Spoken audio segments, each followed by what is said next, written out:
Welcome, listeners, to Artist Tales, the podcast that features and celebrates artists from different walks of life.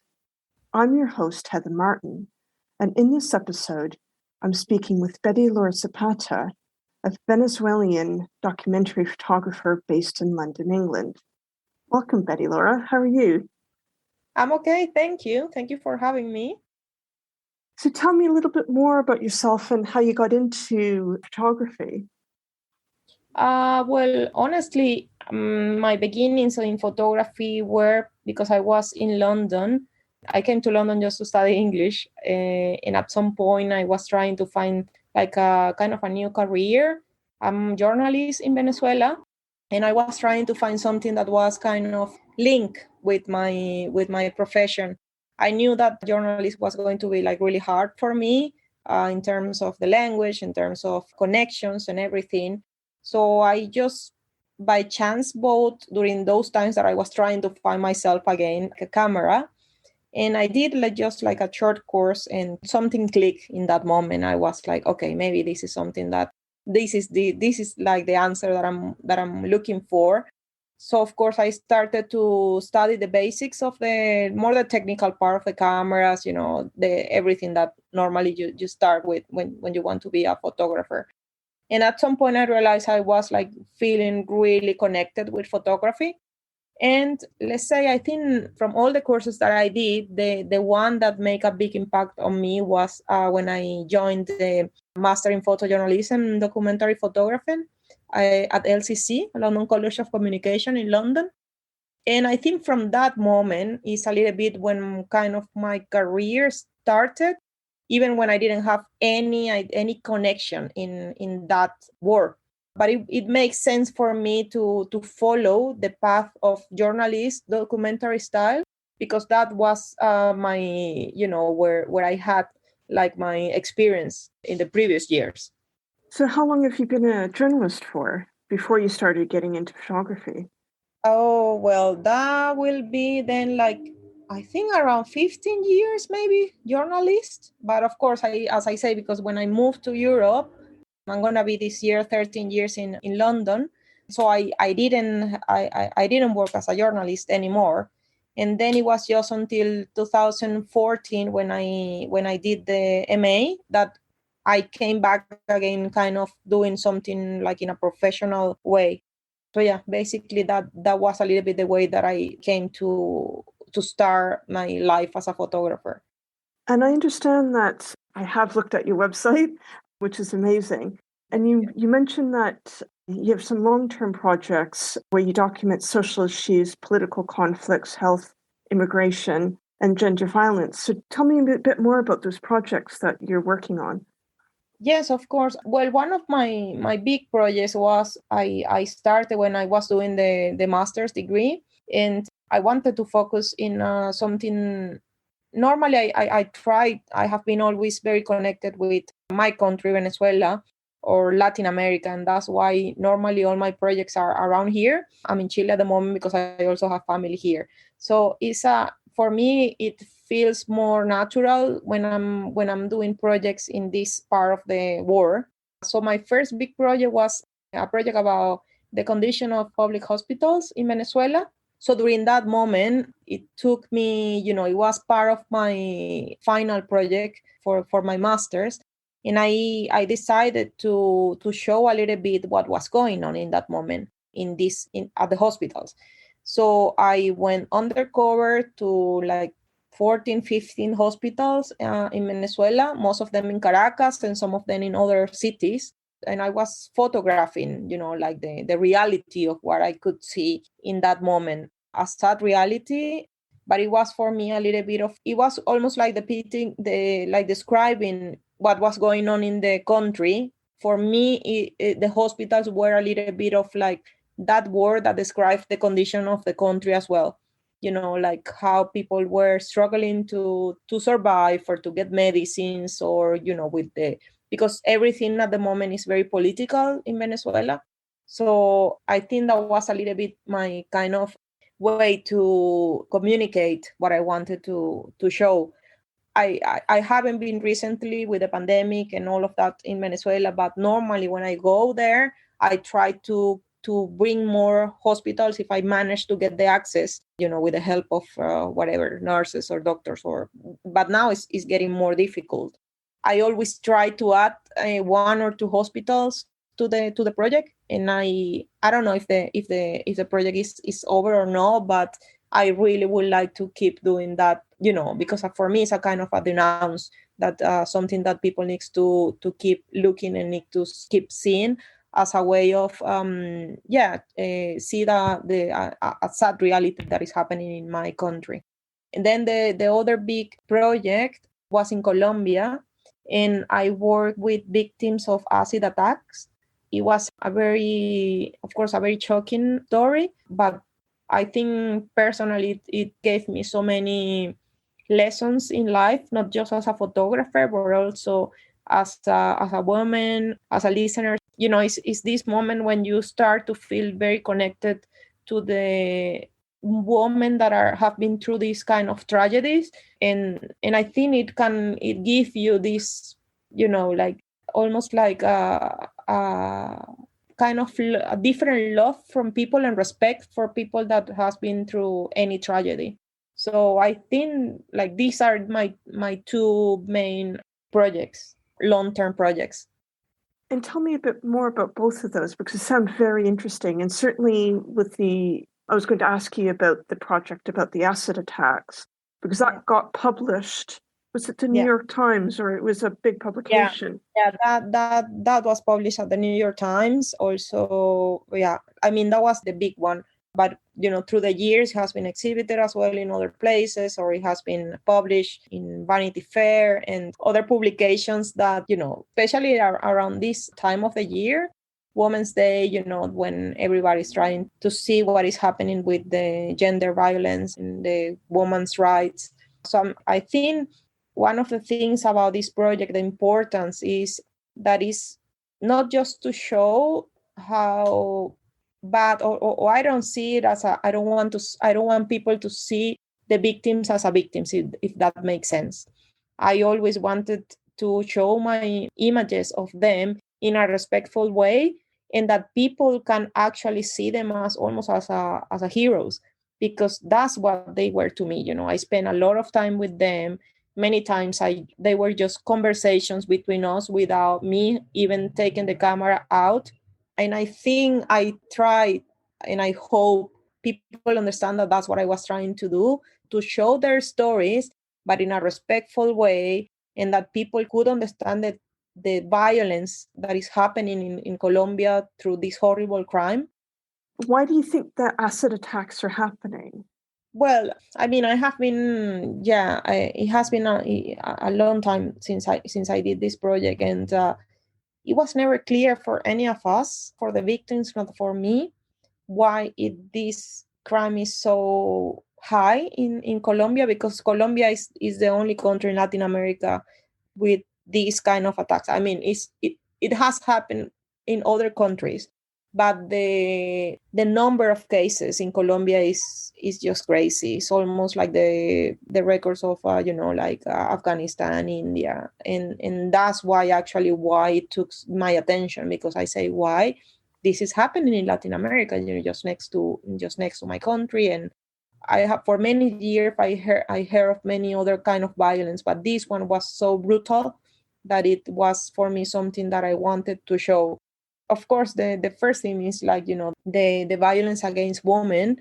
And I guess this is my conclusion. I'm not saying that's the reason, but I think, Colombia, Venezuela are these kind of countries that, like our physique is very important, the way that we look.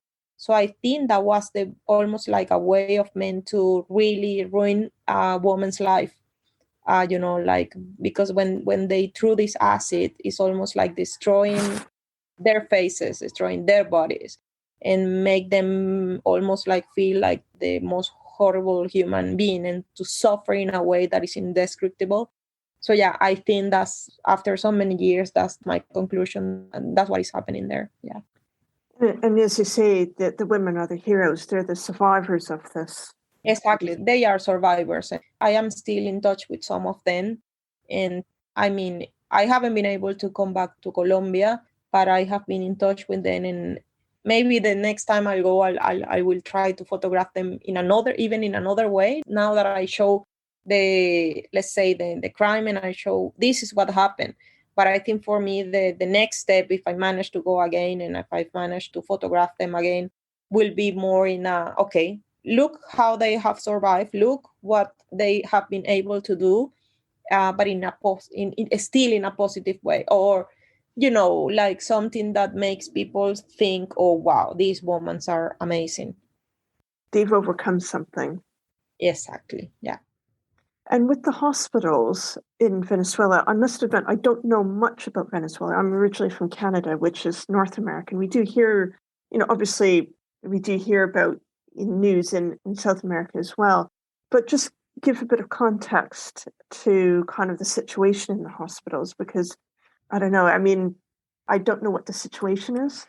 I guess what's the driver of I'm trying to understand that project around taking pictures of what's happening in the hospitals. Yeah, I think, as I said before, it was something because it was my first big project, and I wanted to show something from my country. And I didn't want to be like extremely political. I didn't want to do something about, I don't know, like protest or something like that. I think for me, the important thing about this was that, most of the population use hospitals. So as I say, I wanted to show almost like this little war, what is the hospitals, was a reflection of what is going on in the country. So I think that was my idea. And because in London, when I was trying to explain the situation of the hospitals in Venezuela, not many people didn't get what I was trying to say. Because of course, even when no country is perfect, but in general, in the UK, we have a good, if you go to a hospital, you will find all your medicines, or the hospitals are clean, the beds are there. And so for people who hasn't seen it, like, it was not very clear to understand what I was trying to say. So I decided then, okay, this is going to be the moment for me to show what is happening. And of course, when I came back to Venezuela with this idea, was also very difficult because it's something that the government doesn't want to, show like so openly. And that's why as I say at the beginning, the project went as an undercover project. But it was like with the help of many people working in those hospitals, because they were desperate to show, even even if it was abroad, at least to show what the conditions and the situation inside the hospitals. I saw from people like doctors even crying because they didn't have like the enough medicines or beds to attend the patients, or like I saw hospitals that look abandoned and they were still in function. It was a very, like, I think these two projects, even when they are not my personal projects, it's not about my story, but on the other hand, it's like it have taken a lot from me, or I have put so much effort to show it, because it's like one was in my country and the other one was because I am a woman, and I have been always like worried about the domestic violence and all of that. So I think that's why these two projects are like really so, I can speak so passionate about it. Yeah. And the project you're doing or have done around the hospitals, has that been published anywhere, or is that something you kind of exhibit and show? Yeah, it was first exhibited as my final project for the master's degree. Oh yes, you did say. Exactly. And after that, one of the producers from Channel 4 went to that exhibition and he saw the pictures. And he contacted me and he said, okay, apart of the pictures, what else do you have? And well, I guess as my background of journalist, I did a lot of interviews, I recorded them, and I did some videos. So we managed to put something together around 4 minutes. It's on my website, whoever wants to see it. And it was shown on Channel 4. So I think it makes a little bit more of sense when you are listening also like some nurses or doctors or patients with the images. So that was like a big dream for me, because I say like, okay, it's not just in the end the people from the university who is in this project, but also nationwide was also people could also see it. What other projects are you working on or have you worked on? Well, I have so many ideas now, but and now I'm doing something completely different. That's actually funny because I think I also, of course, I'm gonna still in the future trying to show things that I think are related with social issues and all of that, as I said before, because I'm always interested in that. But because with the pandemic, I couldn't travel, or it was very limited for me to travel around. I am working at the moment with a mariachi group that are all women in London. It's the only group in the UK with this kind of, it's a music band for the people who doesn't know what mariachi is. It's this kind of Mexican style music. And it's also very normally dominated by men. And then suddenly I found this group of all women playing Mexican music, which is a mariachi. So I have been following them for, I will say, I started before the pandemic. So almost like 2.5 years, 3 years. It's not yet on my website because, of course, it's a long-term project again. And at the moment, I have been following them when they do some gigs or big concerts. And now we are trying maybe to get more in like the personal life a little bit to show what they are, the ones that are mothers, the ones that are working in other projects. And I just love it because it's a very colorful project, and it's about immigrants, or migrants in the UK. And I hope, like in 1 year, I guess, kind of start to showing it. Yeah.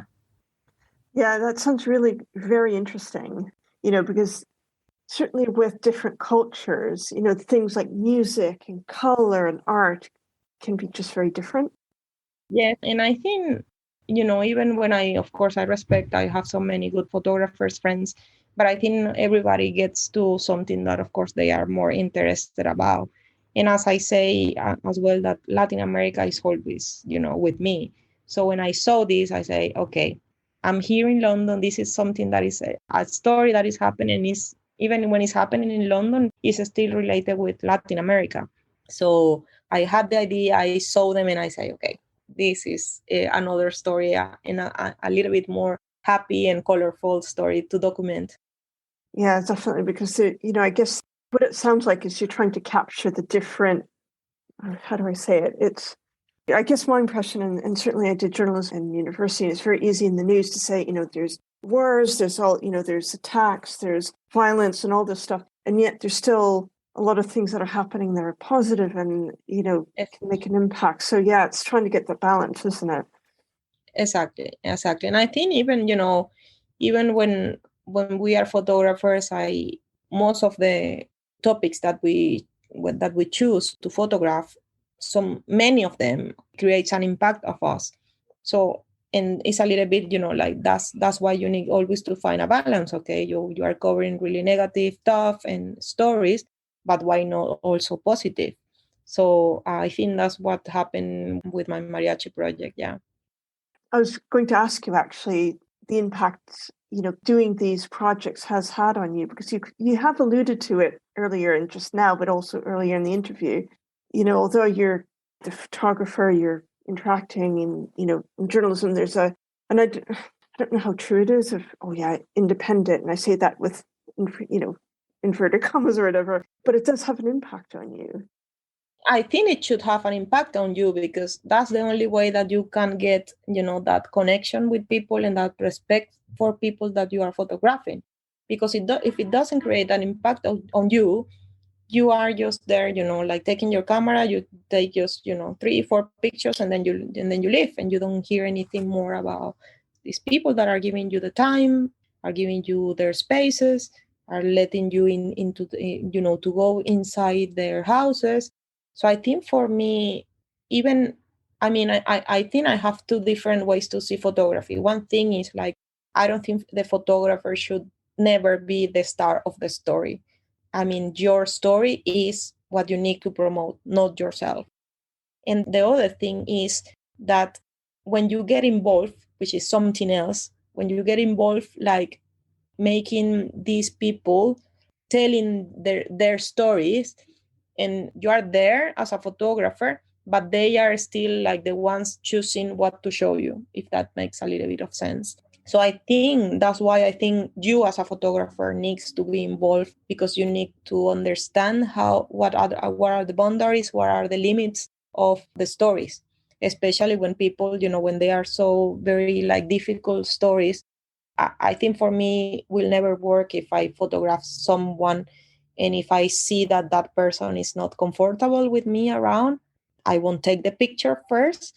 And if I take it, then maybe I won't use it, because if I take the picture and then I speak with the person and the person tells me, you know what, this didn't work, I'm not sure that I want to get involved in this, I always respect that, because I think that's one of the most important things to be when you are a photographer, because you are showing someone else's story, it's not your story. And in a way, it's not that vulnerability of that person, and it is that story. And as you're talking, what I was thinking of, and the type of photography you're doing makes me think too that, yeah, like you said, you can go in, just take a picture and walk away, but you wouldn't get the context, you wouldn't get that person's story. And if I'm presented with a picture without necessarily understanding, kind of what's happened, the cultural context, let's say, or the history or the story behind it, I could interpret it very differently. And in some cases, depending on the situation, that can be fine. But certainly the type of work you're doing, I suspect it's probably better to get that context of what that story is for the person. Yes, exactly. I mean, also, if we come back to the hospitals, of course, it was impossible to stay in touch with all of them. But I always was asking them, okay, if I see a little bit of your face, are you okay for me to photograph? And every time that I went into one room, or when I photograph the patients, it was because they allowed me to do it. And I think that's something that photographers needs to always remember, and because I think that will reflect on your final project, or on your final story. And for me, that's something that I don't have any doubts about it. Yeah. What are your influences? So it could be people, it could be other projects. What are your influences in terms of photography? Well, I think I have a little bit of everything. I mean, my background is from Venezuela. Then I moved to Europe. So I have been, from books to movies to even photographers that I discovered when I started this new career.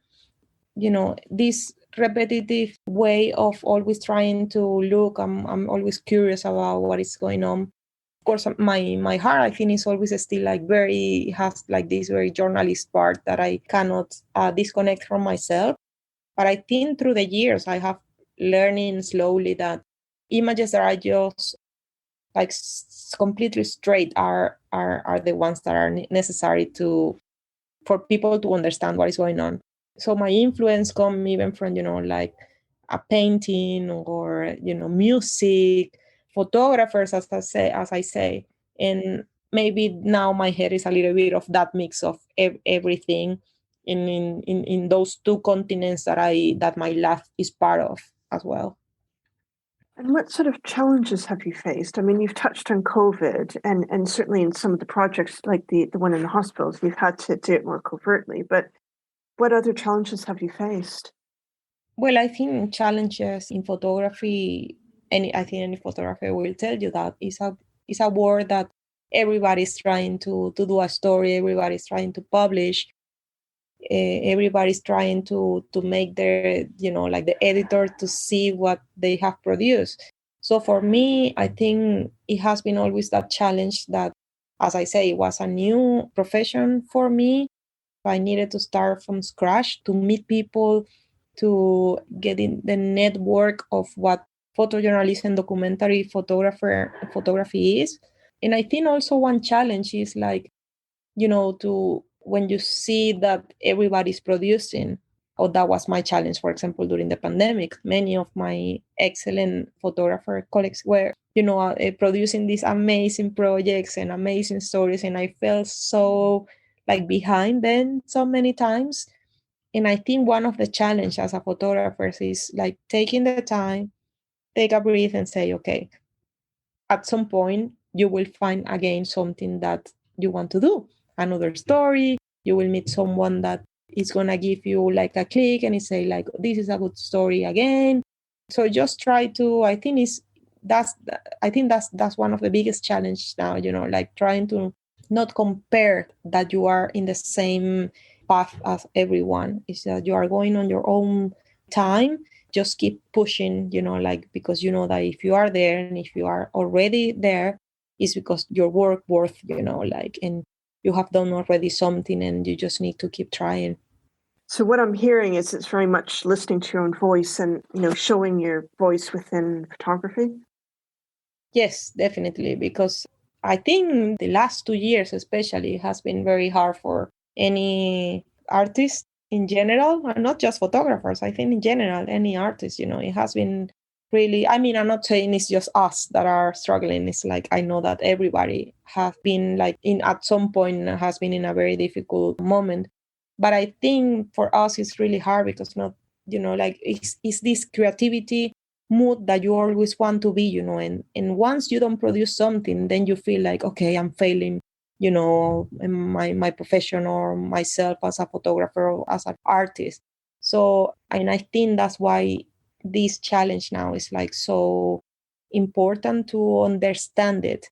It's a challenge that is present, but it's a challenge that you need to understand that at some point it will pass and things are going to get better. I don't know if I'm getting too philosophical, but it has been just like, for me, has been like really hard to get to that point, because it was very difficult in my case for me during the pandemic to understand that I wasn't creating anything. I wasn't creating like a lot of things like the way I used to do it. And I don't think you're alone, because certainly that came across in the first series of the podcast. And it really sounds like for a lot of people, including creatives or artists and creative people, that the rug was pulled from under them. And for many who make a living from other photography or other types of artistic endeavors, what do I do next? Like, what do I do now? Yeah, exactly.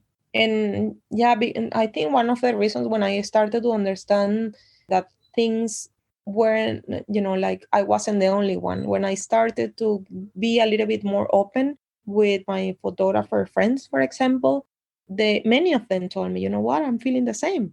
And I was like, no, I see that you are publishing and you are posting on Instagram and they are like, no, I'm struggling as well. It's just like some days I'm doing something and then I post that.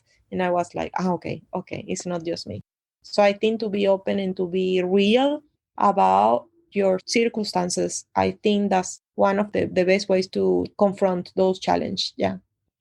So what's next? I mean, at least in Europe, we seem to be sort of ending restrictions and that sort of thing. So where do you see yourself going next, or what do you think will come your way next? Well, this is my first travel to Latin America after the pandemic. As I say, I'm in Chile right now, and I'm kind of, doing some research to see what I see around, to see the way that coming back a little bit again to Latin America. I don't know if it's gonna be a Chile or another country, to create more stories or to find more stories.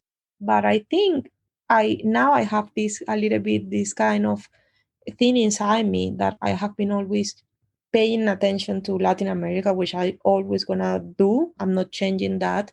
But I think the way that I found the mariachis, I think I want to find also like stories of Latin American people in Europe. I don't know, maybe also at some point I'm gonna produce also stories that are not related with Latin America. So I think I'm a little bit like exploring at the moment things that I say before that I wasn't going to do. And I'm kind of getting very excited about it because it's the first time that I'm a little bit more open and I'm a little bit more like listening to other things that I didn't listen in before.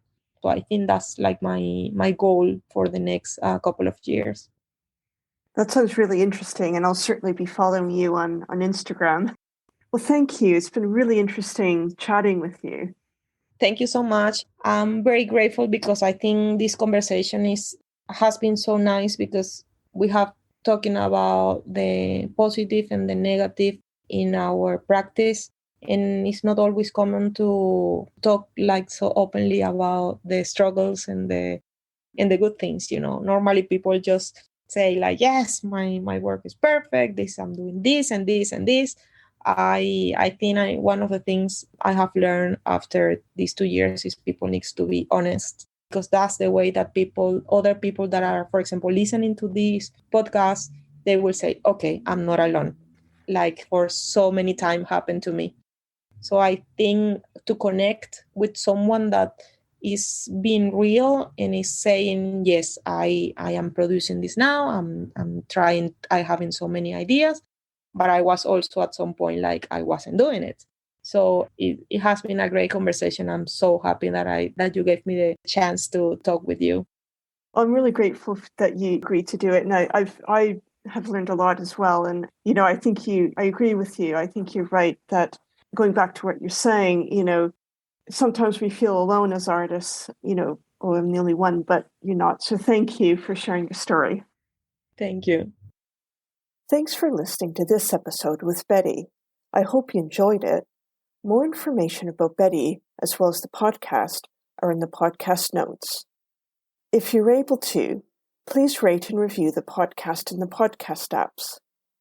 In the next episode, I speak with Esinosa, a visual artist and documentary photographer based in Nigeria. She focuses on exploring themes related to the human condition and social justice.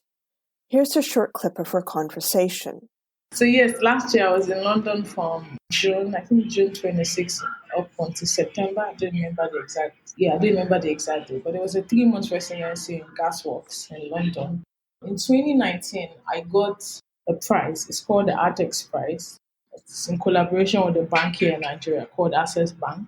And part of the prize was a grant to support, it's funding to support my solo exhibition, which because of COVID couldn't happen in 2020, but happened last year. And then also residency, which was also partly supported by Artex and the British Council. And I think mentorship.